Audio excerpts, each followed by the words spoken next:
Hello, everybody, and welcome into Commodity Culture, where our goal is to make you a better investor in the commodities sector. My name is Jesse Day. Before we dive in, standard disclaimer, nothing here is investment advice. Do your own due diligence. And today's guest is the CEO of Sierra Madre Gold and Silver, a precious metals development and exploration company focused on the Guitarra mine and development of its Tepic property in Mexico. It's Alex Langer. Great to have you on the show. Hi, Jesse. Thanks so much for having me. Yes, it has been a long time since we have had you on. I want to get started with your overall thoughts on the current macro overview of the gold sector. Then, of course, I want to get into silver because pretty exciting times for that metal as well. But for now, what are the main factors currently driving the gold sector in your view, and how do you expect this bull market to evolve moving forward? Yeah, I think we're still in the early innings, to be honest, on this structural bull market for gold. Some of the factors for sure we're seeing is sustained central bank buying. A lot of countries that are trying to diversify from the US dollar. Obviously, we've seen those tariffs come in and what's happening there and geopolitical tensions. And also growing recognition that inflation remains strong and it's being longer than expected in terms of an inflation, kind of movement. So on top of that, the yield environment is beginning to shift, which is usually always good for gold. But we're starting to see, I think, the broader markets participate a bit more in gold, not just a hedge, but actually accumulating it. So we're seeing some funds that are actually having gold as one of their parts of their portfolio. So it's not just a hedge. It's actually, whatever it might be, 2, 3, 5, 10% of their holdings are now actually in gold or gold stocks, which is great. So I don't think this is just a speculative bull run. I think it's really underpinned now by macro fundamentals, and it could be around for quite a while here. So I'm expecting it to, be strong for a decade, maybe longer. So I'm pretty bullish, to say the least. Yeah, I'm in the same camp. I want to touch on silver. It has been outperforming versus gold so far this year, although we have now seen it break above $35, a price that a lot of technical analysts say is key. What are your current thoughts on the trajectory of the silver market? Yeah, we broke through 36 today, which is also quite exciting. So we've seen silver really lag behind gold, especially over the last year and a bit. Gold's performed extraordinarily well. And now silver, as you mentioned earlier this year, is really starting to move again.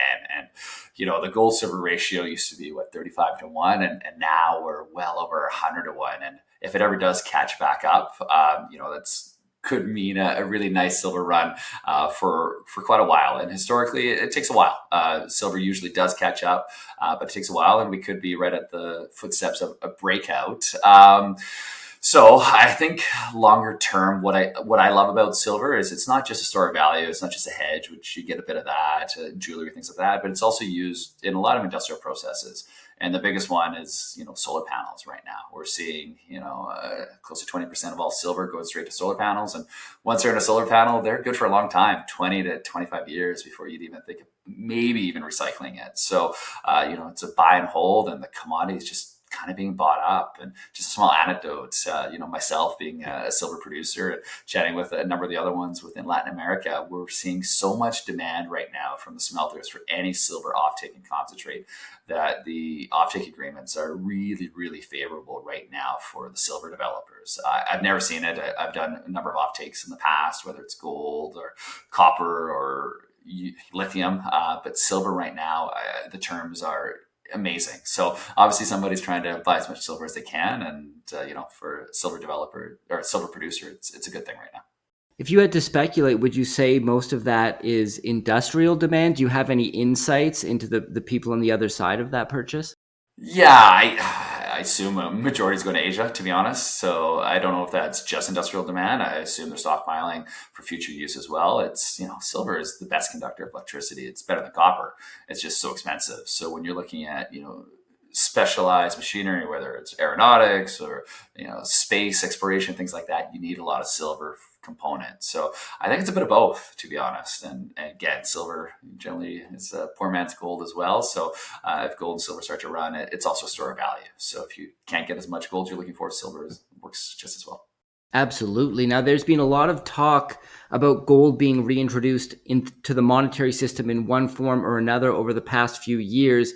Over the last couple of years, 2 to 3, that talk has kind of revolved around the BRICS nations and their potential introduction of a gold-backed currency.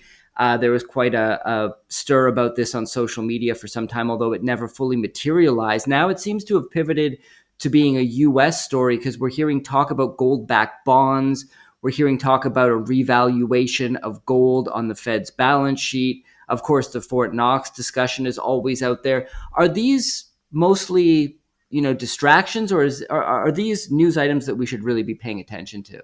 Yeah, I really think it's worth paying attention to. I think you brought that up, a couple good points there. I doubt we're going back to a gold standard. Having said that, I still think it's going to be a strategic reserve asset for a lot of countries and could be a stabilizing factor for their monetary systems. And that's, what BRIC has indicated. And, even here in North America now that started to chat about that. The fact that we're having serious discussions about gold-backed bonds and revaluing gold on central bank balance sheets, I think it really speaks volumes for what could happen or what's happening. So we do need to pay attention to it. I think it's a sign of how fractured and uncertain the monetary system has become. Whether it's Bitcoin, whether it's gold, whether it's a lack of faith in government systems, which I don't blame anybody for having that. These developments fully materialize one thing or another, and people are seeking monetary anchors again, and that's gold, in my opinion. So it's been around for 1,000 years, and I remember the first time I touched gold, I was in my mid-20s. I'm like, what's gold? And the second you get your hands on it, you're like, wow, there's something tangible here, which is neat, and it's been happening for thousands of years.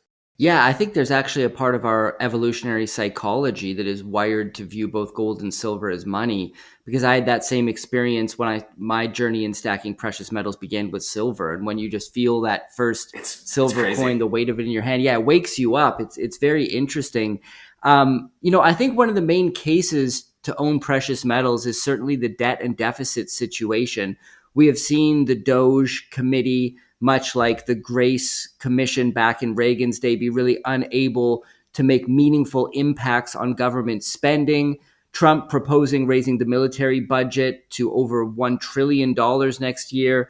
Treasury needing to refinance $9 trillion and issue $2.5 trillion in new debt. The big beautiful bill, which Elon Musk has said is an abomination, There's a bit of fun on that yesterday. yeah, right. Interesting feud developing there. But, how long can this can keep getting kicked down the road? And how does gold and silver kind of help us protect our purchasing power, preserve our wealth in the face of this out of control debt situation? Yeah, no, we're in uncharted territory. Like, I thought it was terrible previous administrations ago. It's just continuing. Trillions in refinance and trillions in new issuances. And yeah, there's no political appetite to stop that, right? Fiscal discipline is tough. Constituencies all across the world usually don't like it. And, I kind of thought this current government would have done something about it, and they sure haven't. They just added more. Like, it's a big number that came in the last budget, and obviously the antagonism between between Musk and Trump continued, and went to a schoolyard battle yesterday, which was interesting, just bananas to me. But yeah, even in 2024, the U.S. spent more on its national debt interest than military expenditures, which you brought up earlier. It's crazy. And, the US dollar reserve currency status, risks to de-dollarization efforts by countries like China and Brazil, which could also increase borrowing costs and reduce foreign demand for US Treasury. So it's all kind of coming together. Having said that, I think the markets will have a day of reckoning. Maybe that's through just more inflation, maybe through rising interest rates and currency crisis. This could all happen. And what that means for gold historically is we're going to see gold and silver and the chief beneficiaries of that. It's one of the big reasons why I wanted to push towards production with Sierra Madre. I had the option to explore a bit more, but just with this increasing precious metals pricing, it allowed us to get in production quicker, and now we're cash flow positive because of it. And it's one of those things where I think it's just going to continue to move forward, especially the gold and silver price. Well, that's a great segue into diving into Sierra Madre Gold and Silver, how the company fits into the picture. It's been a while since I last had you on, a lot of new subscribers and viewers since then. So could you start by providing an overview of the company? Yeah, absolutely. So Sierra Madre is probably one of Mexico's newest gold and silver precious metals producers. We had purchased the fully permitted past producing La Guitarra silver and gold mine from First Majestic. We closed that transaction in May of 2023. At that time, we guided to the market. We were hoping to be in production if all worked out well within a couple of years. Fast forward that we actually got in production 13 months later. Just test mining to start. Silver went to $24, and we're like, oh my God, silver at 24. This is amazing. Things are great. And so we started small. We started at 275 tons per day, and the 325, 475. And then we went up to actual commercial production, which we announced on January 1st of this year. So since January 1st, we've been in full commercial production, which is 500 tons per day. For quarter one, we produced 165,000 equivalent ounces of silver. That was about 50-50 gold and silver. And really, that's a start. So we announced that we should be expecting expedited or aggressively growing revenues for quarter two, quarter three, all the way to quarter four. So I think we kind of hit the best spot that we could in terms of picking when to go into production. So things have gone well. We love the project. It's also quite large. It's about 25,000 hectares. So we feel it's one of the largest undeveloped silver districts in Mexico. We recently brought on our second production center called Coloso, which is very high grade. So we're starting to blend some of that material with the La Guitarra material. And yeah, we're just going to kind of keep our heads down and continue to push forward and generate free cash flow, which we did in quarter one. Yeah, let's talk about that. You recently released your first quarter financial results. Walk us through the highlights and what they mean for the company moving forward. Yeah, so it was a 4.8 million US in revenue, gross profit of about 1.2 million, and free cash flow of just over $500,000 US dollars for quarter one, which is great. And especially when a mine gets turned on, it's pretty rare to have free cash flow so early. But for us, it was a really good sign that what we're doing makes a lot of sense. Our all-in cash costs were around just under $29 an ounce of silver, and that will come down as we continue our development, as we increase proficiencies, whether it's recoveries in the mill, whether we're moving now into the higher grade Coloso mine. So it's gone really well. I mentioned it earlier, but we are expecting accelerated revenue growth for quarter two, quarter three, and into quarter four. So quarter one financials are great. Expecting quarter two, quarter three, quarter four to be even better, especially with today's prices. Like, could never have imagined, $36. I could, and I have, but I didn't think it was going to happen this quickly. And for us, again, timing is everything. Yeah, and the gold price rising as quickly as it has been pretty amazing to watch as well. You touched on the Coloso silver gold mine a few times so far in this conversation. That was the end of April that you announced that you'd commenced underground mining there. How is that progressing so far, and what makes Coloso an attractive project to pursue? Yeah, so Coloso it's a really interesting mine. So it's about 4 kilometers from La Guitarra. Our mill and operating mine are at La Guitarra. So Coloso is a new area that First Majestic actually brought online in 2013, 2014. So it's a brand new mine, beautiful big portals, really well set up. There's power, there's everything you would need. But the big key at Coloso, it's about 1.7 times higher grade silver than at La Guitarra, and also 1.2 higher grade gold as well. So it's a really high grade mine, which is great for us. So the plan there is to blend that material. So we started now with 50 tons per day of material from Coloso and 450 from La Guitarra, and then we will move that number up. So the plan is hopefully by the end of the year to be about 150 tons per day from Coloso and about 350 tons per day from La Guitarra. Just by blending, just by increasing that grade, our revenues and our net amount of silver equivalent or gold should go up. So it's for us quite exciting. It's one of these projects that we had earmarked to bring online, and again with the price of silver and gold, we really accelerated that and announced it honestly almost 6 months earlier than we'd originally planned. So it's great, and it goes to show what great shape the mine was in, and it's a lot of the work that First Majestic had done previously. I want to talk about Mexico as a jurisdiction for a moment because there has been some negativity surrounding that country. I think particularly when it came to open pit mining. Obviously, you don't appear to be having any problems there in being in production right now. There's concerns about the government potentially being anti-mining. Maybe you could clear this all up for us from your perspective with boots on the ground. How has your relationship been like with local government and community? Um, so our relationship's been wonderful. It's been great.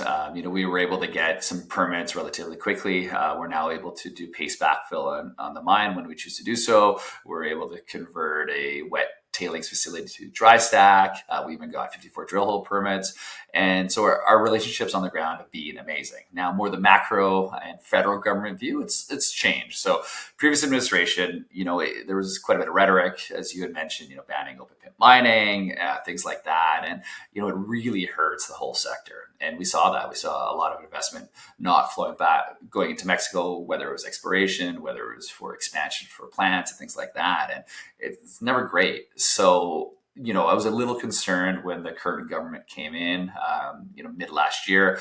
It was the same political party. However, they've kind of taken not a full 180, but a really positive view on mining. We've seen mining permits come in. We have seen a lot more investment now coming back into Mexico. Mining, oil and gas is such a huge part of the Mexican economy. So many jobs, and mining jobs are incredible. Like, just a little story where we are right now in Mexico. We're located 2.5 hours outside of Mexico City. We now have about 235 people at site, whether they're employees, they're union workers, or contract workers. But within that little town we're in, there's brand new restaurants, there's hotels, there's stores. It's such an important part of the local economy that we've had nothing but positive relations with the government and the finance ministers. Everyone is really, really excited to see employment. And I think the tariff thing has also helped quite a bit. Countries have started to realize that mining, and not just mining, but resources that countries have, can be a huge boon to their economies. And, if trade of the US becomes difficult, then you got to look elsewhere. And having your own resources is one of the best ways to, increase, GDP and the wealth of countries and things like that. So I'm really bullish on Mexico now. I always was before. I think the rhetoric was more a populist opinion, and it didn't really materialize to anything except a lot of uncertainty, which the market hates. But chatting with some big funds, they were on the sideline in Mexico, and now they're fully vested again, which is really, really good sign. I think where the smart capital goes is where I'd like to invest anyway. Absolutely. What are some of the upcoming catalysts that investors in Sierra Madre can look forward to? Yeah, we had some news yesterday as well. Just announcing we do have a term loan for $5 million US with our largest shareholder, First Majestic. It's at 15% interest. We can pay that back early. It was due in May of 2026, and we've extended that to May of 2027. So it gives us a lot more flexibility now with our cash. So the big catalysts we have coming up are going to be obviously Q2 financials, Q3 financials, and Q4. But in the meantime, things have gone really well. And now with a bit of flexibility that we do have with our cash means we could perhaps look at increasing our throughput. Again, we're at 500 tons per day. But a lot of the mill is actually rated for 1,200 tons per day. The biggest bottleneck is the grinding circuit with ball mills. New ball mills, about $1 million US. So we can look at perhaps adding some equipment in, which would increase throughput, which theoretically would increase revenues and even lower mining costs as well. So it gives a lot of flexibility. So there could be some news on that, sometime towards the fall if everything goes well. I think it's really just watching our cash positions grow. We've also been buying a lot of equipment. When we went into production, again, we didn't have a huge amount of dilution. I had to raise about 10 million on the back of the transaction for Majestic. And then we did a $5 million loan. So we had to rent a lot of equipment. We started to buy a lot of that as well. So we bought about 335,000 US in equipment in Q1. Should be a similar amount now in Q2. So as we're buying equipment, we're actually bringing down our all-in sustaining costs and cash costs as well, which is great. So you'll probably see a bit of news on that as well. Just us converting from a rental fleet to our own fleet, which is a good thing. It's just increasing revenues and things like that. So lots coming. It's pretty exciting times, and the price of silver, gold, and we're pretty thrilled. Well, I'll end by opening the floor to you. Is there anything we haven't yet discussed, or anything you think it's important to emphasize when it comes to Sierra Madre Gold and Silver that potential shareholders should be aware of? Yeah, I think we've done a really good job on our capital structure. As an investor, I always look at the caps table. I think it's so important. If you have a really good project and a tough caps table, it can be very difficult to raise money, especially in a tough market, or even a good market can be difficult. So we're in a good market right now, and I think our cap table is very strong. First Majestic owns 44.5% of us, and management founders, we still own close to 25%. So myself, CFO, COO, we've invested well over $3 million of our own dollars into the company, which I think is always a good sign. So pretty rare for a company at our stage to have that much insider ownership, which is great. We have a few funds, and we're starting to trade some really good volumes. I think is important as well. It's all about liquidity. A share price, I believe, comes with liquidity and valuation, things like that. So as long as liquidity, as a shareholder, I'm quite happy. Great. Well, I'll put a link in the description below to the Sierra Madre Gold and Silver website, as well as social media for people who want to follow along with the company. Thank you so much, Alex, for coming on. It's been a blast. Thank you so much, Jesse. I really enjoyed this. Commodity Culture is a series on commodities and natural resources. If you would like to see more, be sure to subscribe and hit the bell notification so you're always up to date with the latest episodes.